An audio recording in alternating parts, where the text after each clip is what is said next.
इतिहास के पन्ने सजाने के लिए नायकों का महिमा मंडन करने वाली कलम बहुत से रहस्य छुपा लेती है, परंतु वो भूल जाती है कि समय की कलम भी हर रहस्य का एक पन्ना लिख रही है। और ऐसा ही एक पन्ना है मोहनदास करमचंद गांधी का।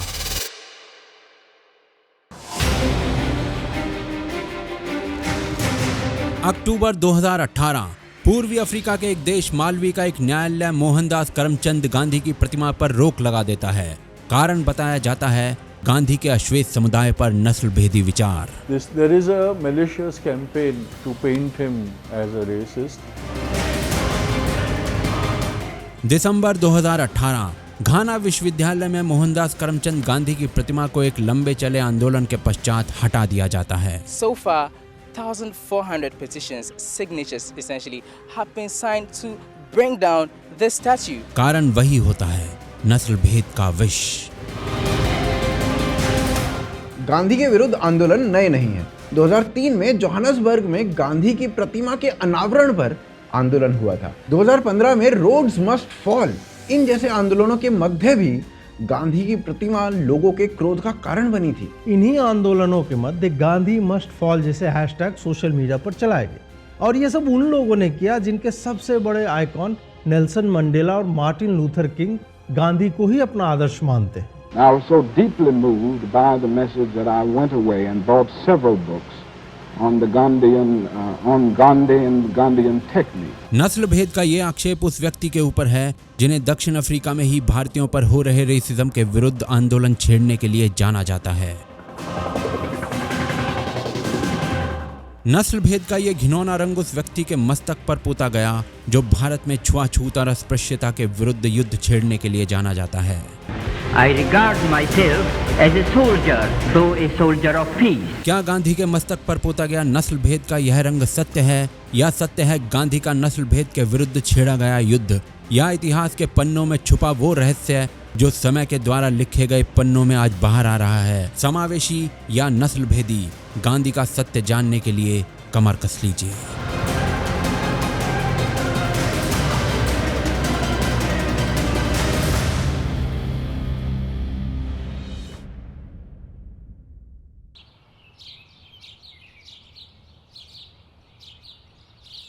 गांधी साम्राज्यवाद के विरुद्ध भारत के अहिंसक गतिरोध के प्रतीक, वह व्यक्ति जिसे दलित समुदाय के अधिकारों हेतु आंदोलन करने के लिए जाना जाता है।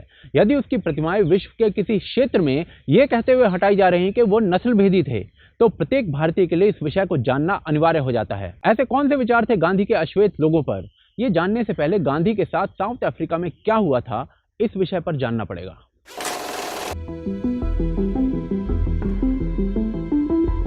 1891 वो वर्ष जब गांधी लंदन से भारत वापस आकर वकालत करने लगे, तब उनके एक साथी ने अपनी फर्म दादा अब्दुल्ला एंड कंपनी के माध्यम से उन्हें दक्षिण अफ्रीका में कानूनी मामलों में सहायता के लिए 1 साल के अनुबंध की पेशकश की। गांधी जी ने प्रस्ताव को स्वीकार कर लिया, जिसमें दक्षिण अफ्रीकी शहर नेटाल में प्रथम श्रेणी की यात्रा, रहने का खर्च और 105 पाउंड की फीस शामिल थी। मई 1893 में जब गांधी साउथ अफ्रीका के शहर नटाल पहुंचे, तब उनकी उम्र केवल 24 वर्ष थी। गांधी इस शहर में बसने वाले पहले भारतीय नहीं थे, क्योंकि अंग्रेज भारतीयों को अनुबंधित श्रमिक बनाकर पहले से ही ला रहे थे।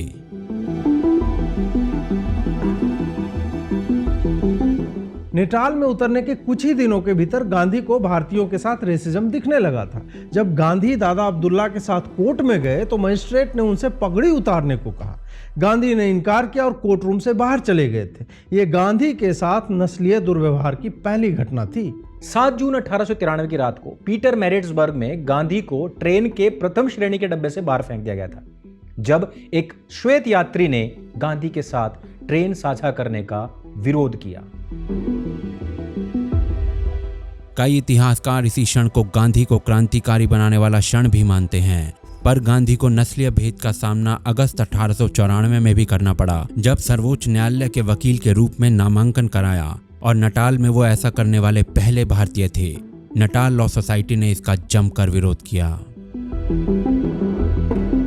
19 दिसंबर 1894 को गांधी ने नटाल की पार्लियामेंट को एक पत्र लिखा, जिसमें उन्होंने शिकायत की कि सड़क पर रहने वाला आदमी भारतीयों से नफरत करता है, उन्हें कोसता है, उन पर थूकता है। ये सभी घटनाएं प्रमाणित करती हैं कि गांधी ने स्वयं नस्ल भेद को सहा था।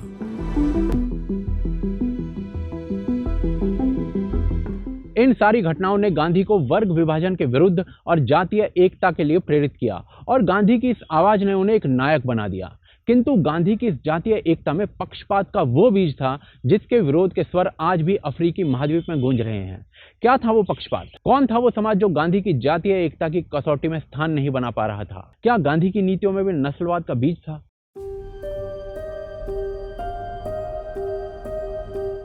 नटाल में भारतीय मूल के लोगों की दुर्दशा का प्रचार करने के लिए गांधी जुलाई 1896 में भारत लौट आए। राजकोट में उन्होंने द ग्रीन पैम्फलेट प्रकाशित किया, जिसमें उन्होंने भारतीयों के विरुद्ध दक्षिण अफ्रीका में हो रहे भेदभाव पर प्रकाश डाला और उन्होंने इस मुद्दे पर सार्वजनिक रूप से बोलने के लिए बॉम्बे, पूना, मद्रास और कलकत्ता का दौरा भी किया। किंतु गांधी की इस जातीय एकता के जागरण की आवाज में अफ्रीकियों का कोई स्थान नहीं था। 26 सितंबर 1896 को बंबई में दिए गए एक भाषण में गांधी ने कहा कि नटाल के गोरे लोग हमें अफ्रीकियों के स्तर तक गिराना चाहते हैं, जिनका व्यवसाय शिकार करना है और जिनकी एकमात्र महत्वाकांक्षा पत्नी खरीदने के लिए एक निश्चित संख्या में मवेशी इकट्ठा करना और फिर अपना पूरा जीवन आलस्य और नग्नता में गुजारना है। गांधी दक्षिण अफ्रीका में भारतीयों की दुर्दशा के प्रति चिंतित तो थे, किंतु मानते ये थे कि दक्षिण अफ्रीका की सत्ता श्वेत लोगों के पास ही रहनी चाहिए। दक्षिण अफ्रीका में अपने प्रवास के समय उन्होंने काले अफ्रीकियों को काफिर कहा, एक अपमानजनक शब्द के रूप में। गांधी द्वारा बोले गए ये शब्द कोई अपवाद के रूप में नहीं थे। अश्वेत समुदाय पर ऐसे नस्लवेदी संवादों की एक पूरी श्रृंखला है।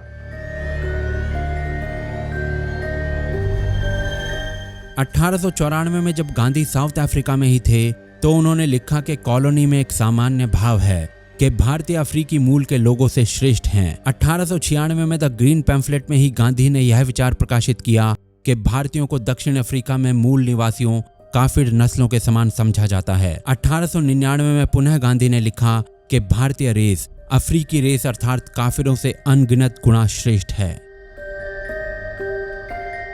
गांधी द ग्रीन पैम्फलेट में लिखते हैं कि भारतीयों को डरबन के डाकघर में अफ्रीकियों के साथ एक ही एंट्री गेट का उपयोग करना पड़ता है और इससे उन्हें बहुत अधिक अपमान महसूस हुआ। गांधी ने इस बात की शिकायत करने के लिए अधिकारियों से याचिका दायर की और अधिकारियों ने मूल निवासियों, एशियाई और यूरोपीय लोगों के लिए 3 अलग अलग प्रवेश द्वार बना दिए।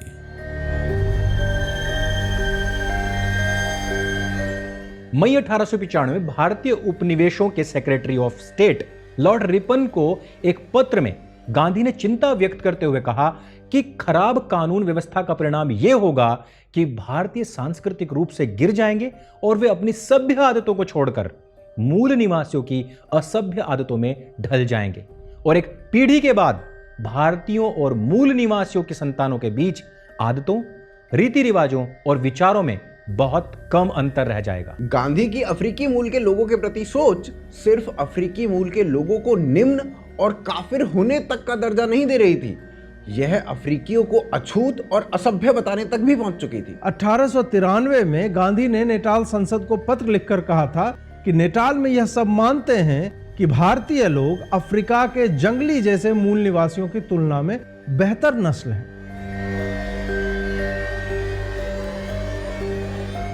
1904 में गांधी ने जोहान्सबर्ग में एक स्वास्थ्य अधिकारी को लिखा कि एक अस्वच्छ झुग्गी बस्ती से काफिरों को वापस निकालना चाहिए जहां भारतीयों के साथ वो रह रहे हैं। जब 1905 में डरबन प्लेग की चपेट में था तो गांधी जी ने लिखा था कि समस्या तब तक बनी रहेगी जब तक भारतीयों और अफ्रीकियों को अस्पताल में एक साथ रखा जाता रहेगा। गांधी जी के अनुसार हर वो स्थान जहां अफ्रीकी मूल के काफिर लोगों और भारतीयों को एक साथ रखा जाता था वो समस्या से भरी हुई थी, फिर चाहे वो जेल ही क्यों ना हो।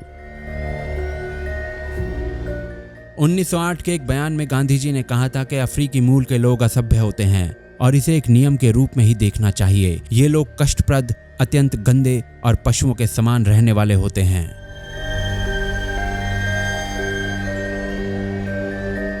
गांधी के सभ्यता के पैमाने पर गोरे और भारतीय तो खरे उतरे, परंतु इसमें अफ्रीकी लोगों के लिए कोई स्थान नहीं था। जिसका कारण सिर्फ नस्लवाद था, जिसकी चपेट में गांधी की तथाकथित समावेशी विचारधारा भी आ चुकी थी। गांधी की जीवनी लिखने वाले और उनके पोते राजमोहन गांधी ने भी ये बात स्वीकार की और कहा कि निस्संदेह गांधी कभी कभी दक्षिण अफ्रीका के अश्वेत लोगों के बारे में अनभिज्ञ और पूर्वाग्रह से भरे हुए थे, परंतु इतिहासकार रामचंद्र गुहा की माने तो गांधी जी मात्र 30 वर्षों तक ही इस प्रकार के विचार रखते थे और उसके बाद उनके विचार समावेशी हो गए थे। क्या रामचंद्र गुहा का ये तर्क सही है? ये समझने के लिए गांधी द्वारा छेड़ी गई उस लड़ाई को भी देखना होगा जो उन्होंने अश्वेत अफ्रीकी या भारत में हरिजन समाज के अधिकारों के लिए लड़ी।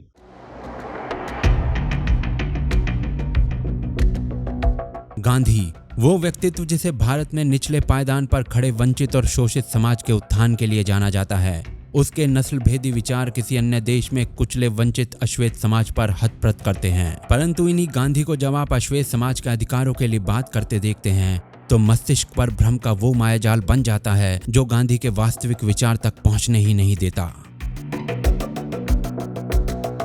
1894 में द वॉइस ऑफ नटाल में गांधी ने लिखा कि योग्य अफ्रीकी नागरिकों के मतों के अधिकार को भारतीयों को सम्मान की दृष्टि से देखना चाहिए, क्योंकि यदि इससे ठीक उलट होगा तो वो भारतीयों को कभी अच्छा नहीं लगेगा। दूसरी ओर 1895 में ट्रैपिस्ट मिशन के लिए चर्च के साथ काम करने वाले काले अफ्रीकी मूल निवासियों को गांधी ने सादगी से भरे, गुणवान और कोमल हृदयी कहा। वर्ष 1903 में गांधी ने अफ्रीकी मूल निवासियों को एक ट्रेन में समर्थन देते हुए कहा कि यदि इन्होंने प्रथम श्रेणी की पर्ची कटाई है तो इन्हें प्रथम श्रेणी में बैठने का अधिकार भी होना चाहिए।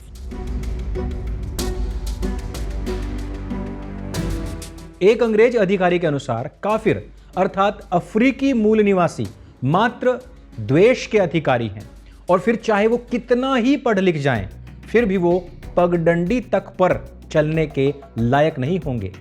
गांधी ने उस अधिकारी के इन शब्दों का जमकर विरोध किया था। अश्वेतों को अपनी बाई भुजा पर एक अंक जो उसे आवंटित होगा वो साइकिल चलाते समय पहनना होगा। एक नियम बनाया गया। गांधी को यह नियम सही नहीं लगा और उन्होंने अपना विरोध दर्ज कराया। ऐसा ही विरोध गांधी ने उसी काउंसिल के विरुद्ध 1905 में भी दर्ज कराया जब समिति अश्वेतों को मलय से निकालकर एक सुदूर स्थान पर भेज रही थी। गांधी ने कहा कि ये पलायन की स्थिति काफिर कैसे प्रबंधित करेंगे। 1905 में गांधी ने इंडियन ओपिनियन में एक लेख लिखा जिसमें उन्होंने अब्राहम लिंकन की बात करते हुए सभी भारतीयों को अश्वेत गुलामों के कष्टों को समझने का आग्रह किया।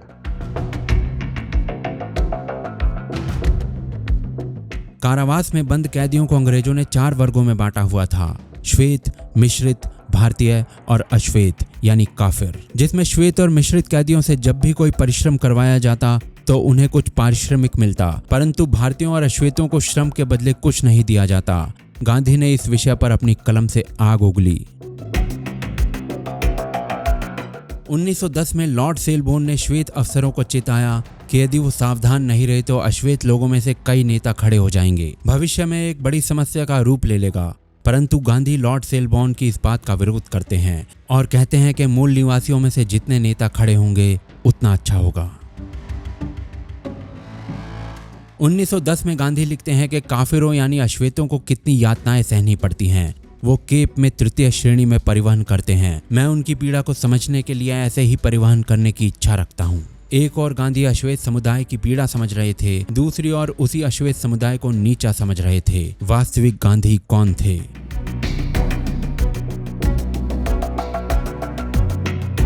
ये कुछ उदाहरण हैं जो हम सभी को संशय में डाल देते हैं गांधी के सही व्यक्तित्व के बारे में।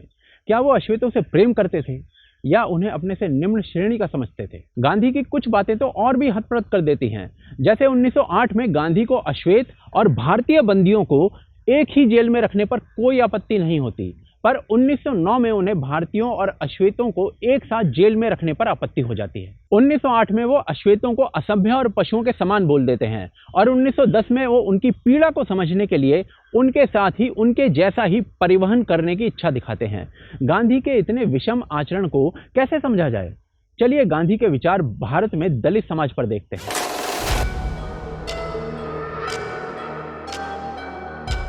एक और गांधी अश्वेतों को निम्न स्तर का समझ रहे थे, दूसरी ओर अश्वेतों के अधिकारों के पक्ष में लड़ते या लिखते हुए प्रतीत हो रहे थे।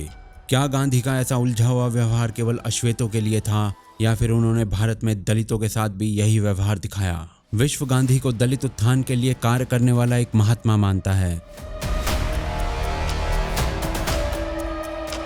इतिहास में गांधी का स्मरण छुआछूत के विरुद्ध युद्ध स्तर पर कार्य करने के लिए, दलितों को हरिजन कहने के लिए, या ऑल इंडिया हरिजन सेवक संघ बनाने के लिए, या फिर पूना पैक्ट में दलितों को इलेक्टोरल रिजर्वेशन दिलाने के लिए किया जाता है। लेकिन गांधी का केवल यही पक्ष नहीं था। गांधी अपने जीवन काल के लंबे समय तक जन्मना जाति के पक्षधर रहे।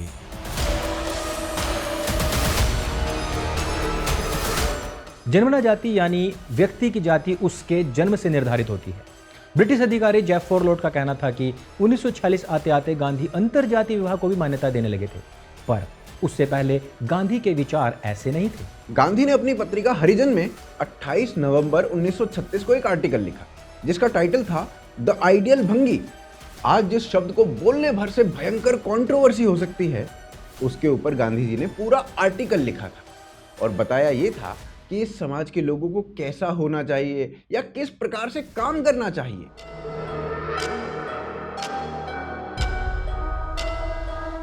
अपने आर्टिकल द आइडियल भंगी में गांधी ने इस समाज की तुलना ब्राह्मणों से की, परंतु उनके लिए आदर्श काम केवल शौच साफ करने को ही माना। गांधी ने बताया कि इस समाज के लोगों को स्वच्छता का पूर्ण ज्ञान होना चाहिए। उन्हें पता होना चाहिए कि शौचालय का निर्माण कैसे होना चाहिए और उसे स्वच्छ करने का सही तरीका क्या है। उन्हें पता होना चाहिए कि शौचालय से शौच की दुर्गंध को कैसे भगाया जा सकता है और उसे इस बात का भी ज्ञान होना चाहिए कि मलमूत्र की खाद कैसे बन सकती है।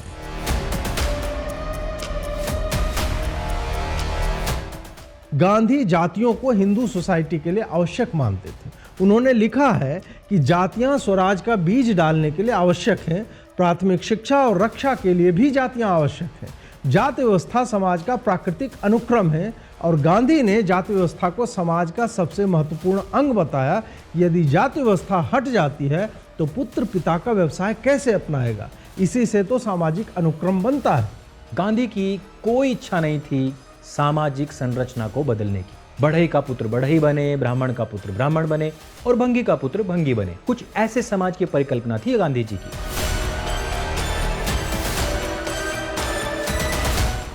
हरिजन में अपने एक लेख अ विंडिकेशन ऑफ कास्ट में गांधी जन्मना जाति को उचित ठहराते हुए बोलते हैं कि एक गांव में जातीय व्यवस्था का बढ़िया उदाहरण दिखता है, क्योंकि पुत्र पिता का व्यवसाय उठाता है, जिस पर अंबेडकर गांधी को उत्तर देने के लिए बाध्य हो जाते हैं। अंबेडकर गांधी से पूछते हैं कि यदि आप पुत्र का पैतृक व्यवसाय अपनाने के पक्षधर हो तो आप जाति व्यवस्था के पक्षधर हो, ना कि वर्ण व्यवस्था के, और ऐसा करके आप लोगों के मस्तिष्क में एक घटिया प्रकार का भ्रम पैदा कर रहे हो।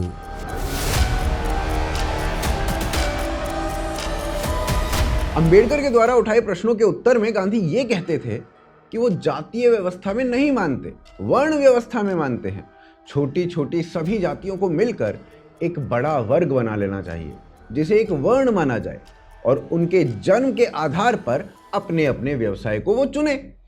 अंबेडकर ने इसके उत्तर में ये कहा कि गांधी दलित और महादलित को मिलाकर एक बड़ा वर्ग बनाने को कह रहे हैं जिसे शूद्र कहा जाए, परंतु काम ये लोग वही करें जो अभी तक करते आ रहे हैं। अंबेडकर का तर्क था कि नाम बदलने से क्या बदल जाएगा।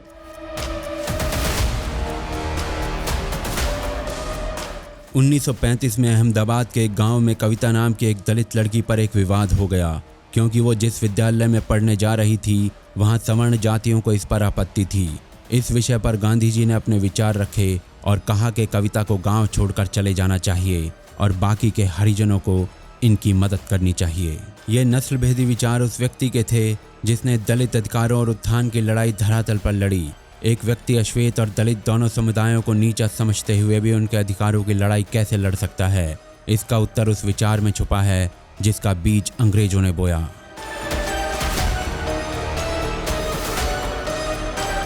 अंग्रेजों के अनुसार भारत पर कभी आर्यन नस्ल ने आक्रमण किया था और फिर भारत में ही बस गए थे। सन 1886 में दादा भाई नौरोजी ने ब्रिटेन संसद का चुनाव लड़ा और उनका शारीरिक रंग एवं नस्ल लंदन में चर्चा का विषय बन गया।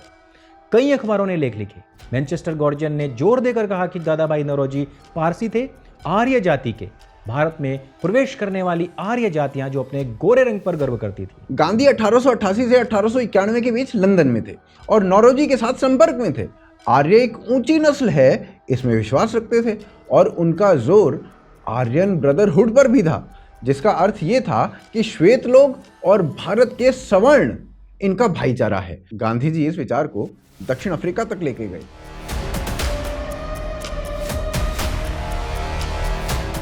उन्नीस दिसंबर 1893 को नटाल संसद को लिखे अपने एक पत्र में गांधी भारतीयों के आर्यन नस्ल से संबंध पर बात करते हैं और यह बताने का प्रयास करते हैं कि अंग्रेज और भारतीय दोनों एक सामान्य समूह से आते हैं जिसे इंडो आर्यन कहा जाता है। लोग अपने खेत में काम करने वाले मजदूर को धन, भोजन, उसके श्रम का सम्मान और उसके अधिकार देते हैं, परंतु उसे जमींदार नहीं समझते। गांधी इस सोच के अत्यंत करीब थे। इन सभी उदाहरणों से स्पष्ट है कि गांधी की अफ्रीकी लोगों के प्रति मानसिकता पूर्वाग्रह और नस्लीय सोच से भरी हुई थी, जो अफ्रीकी मूल निवासियों को अछूत तक मान बैठी थी। और इन्हीं सभी बातों से स्पष्ट है कि गांधी एक मनुष्य के रूप में नस्ल के आधार पर ऊंच नीच में विश्वास रखते थे। दूसरी ओर वही गांधी दबे स्वर में उसी व्यक्ति के अधिकारों की बात भी करते दिखते थे जिसे वो स्वयं नीचा समझ रहे हैं। गांधी नस्लवाद में विश्वास रखते थे, गांधी ऊंच नीच में भी मानते थे, पर उन्हें अपने से नीचे पायदान पर बैठे व्यक्ति का दर्द भी दिखता था। कदाचित गांधी ने अपने नस्लभेदी विचार समय के साथ त्याग दिए हों, परंतु उसके ठोस प्रमाण नहीं मिलते हैं। हाँ, इन सभी उदाहरणों से एक बात स्पष्ट हो जाती है, गांधी हार्ड मास से बने हुए एक सामान्य मानव थे, एक महात्मा नहीं। आप अपने विचार इस विषय पर कमेंट्स के माध्यम से बताएं। आगे इन शॉर्ट डॉक्यूमेंट्रीज में किन विषयों को कवर किया जाए, ये भी सुझाव दें। इतिहास बोध आवश्यक है, तो वीडियो को शेयर अवश्य करें और ऐसी और डॉक्यूमेंट्रीज के लिए चैनल को सब्सक्राइब करे बिना ना छोड़ें।